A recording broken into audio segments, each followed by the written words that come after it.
महिलांची प्रसूती नैसर्गिक होण्यास अडथळा आल्यास कृत्रिम पद्धतीनं अर्थात सिझेरियन करून बाळ आणि बाळंतीण वाचविण्याची घटना आता सामान्य झाली आहे। मात्र गायीची प्रसूती नैसर्गिकपणे होण्यास अडथळा निर्माण झाल्यानं गाय आणि वासराचा जीव वाचविण्यासाठी सिझेरियन करण्यात आलंय। तब्बल 2 ते 3 तास ऑपरेशन सुरू होतं। त्यानंतर डॉक्टरांच्या प्रयत्नांना यश आलं। काल सकाळी रविशेठ भुजबळ यांनी फोन केल्यावरून त्यांची गाय बघण्यासाठी मी आलो होतो।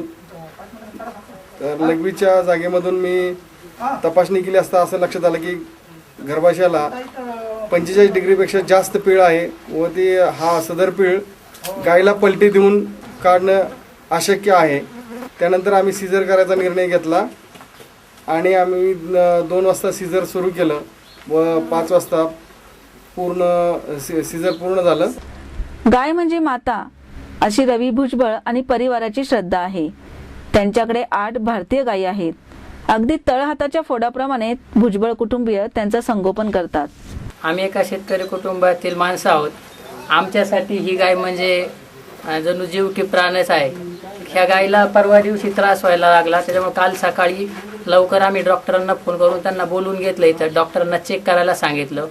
डॉक्टरांनी चेक केल्यानंतर सांगितलं की तिचं सिझेरियन करून ऑपरेशन करावं लागेल। त्याच्यानंतर डॉक्टरांनी सगळी तयारी करून व्यवस्थितरित्या ऑपरेशन चालू केलं। 2 वाजता चालू झालेलं ऑपरेशन संध्याकाळी 5 ते 6 वाजेपर्यंत चालू होतं। ऑपरेशन व्यवस्थित झालं।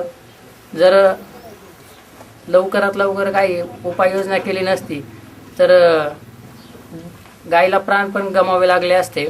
आम्ही डॉक्टरांचे आभार मानतो। गायीचा आणि वासराचा जीव वाचल्यानं भुजबळ परिवाराच्या आनंदाला परिहार उरला नव्हता। इतकं प्रेम देणाऱ्या या परिवाराचं पंचक्रोशीनं आदर्श घेतल्यास मुक्या जनावरांचं जगणं सुकर होईल हे निश्चित।